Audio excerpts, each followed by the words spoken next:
গত কয়েক মাস ধরে যে হরমুজ প্রণালী বন্ধ থাকায় বিশ্ব অর্থনীতি এক প্রকার জিম্মি হয়ে পড়েছিল তা অবশেষে খুলে যাচ্ছে। চারদিকের যুদ্ধে দামামার মাঝেই হঠাৎ মোড় নিল ভূ রাজনীতি। মুখোমুখি অবস্থানে থাকা আমেরিকা এবং ইরান শেষ পর্যন্ত একটি প্রাথমিক যুদ্ধবিরতি চুক্তিতে সম্মত হয়েছে। আগামী ১৯ জুন সুইজারল্যান্ডে আনুষ্ঠানিকভাবে সই হতে যাচ্ছে এই ঐতিহাসিক সমঝোতা স্মারক। ১৪ জুন মার্কিন president Donald Trump social media platform Truth সোশ্যালে ঘোষণা দেন, ইসলামী প্রজাতন্ত্র ইরানের সঙ্গে চুক্তি সম্পন্ন হয়েছে। তার এই ঘোষণার ঠিক আগে মধ্যস্থতাকারী দেশ পাকিস্তানের প্রধানমন্ত্রী শাহবাজ শরীফ জানান, এই চুক্তির আওতায় লেবানন সহ সব ফ্রন্টে অবিলম্বে এবং স্থায়ীভাবে সামরিক অভিযান বন্ধ করা হবে। ইরানের সুপ্রিম ন্যাশনাল সিকিউরিটি কাউন্সিলও নিশ্চিত করেছে ১৫ জুন রাত থেকেই সব ধরনের সামরিক তৎপরতা বন্ধ হচ্ছে। এই চুক্তির খবর আন্তর্জাতিক গণমাধ্যমে আসতেই এক ধাক্কায় কমে গেছে তেলের দাম।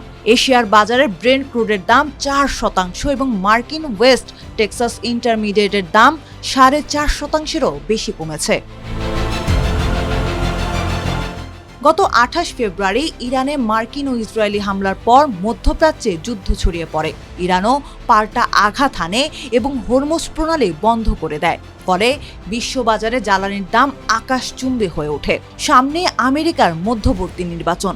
জ্বালানির এই চড়া দামে মার্কিন নাগরিকরা যখন চরম অসন্তুষ্ট, তখন এই যুদ্ধ ট্রাম্প এবং তার দল রিপাবলিকানদের জন্য একটি বড় রাজনৈতিক ঝুঁকি হয়ে দাঁড়িয়েছিল। তাই নির্বাচনী বৈতরণী পার হতেই ট্রাম্পের এই কৌশলগত পিছুটান বলে মনে করছেন বিশ্লেষকরা।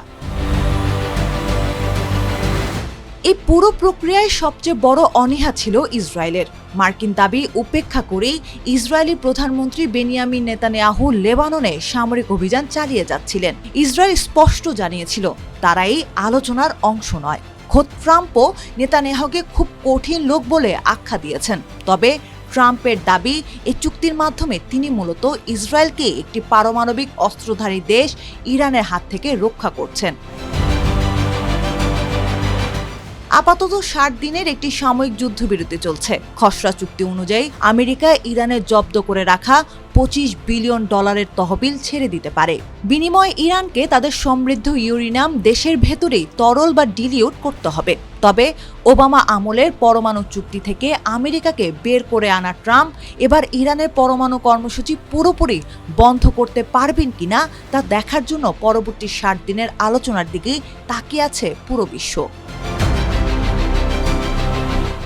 আপাতত যুদ্ধ থামছে, তেলের বাজার শান্ত হচ্ছে, এটাই স্বস্তির। তবে এটি কি মধ্যপ্রাচ্যের দীর্ঘমেয়াদী সংকটের স্থায়ী সমাধান নাকি কেবলই সাময়িক স্বস্তি, তা নির্ধারণ করবে আগামী দিনগুলোর কূটনৈতিক টেবিল।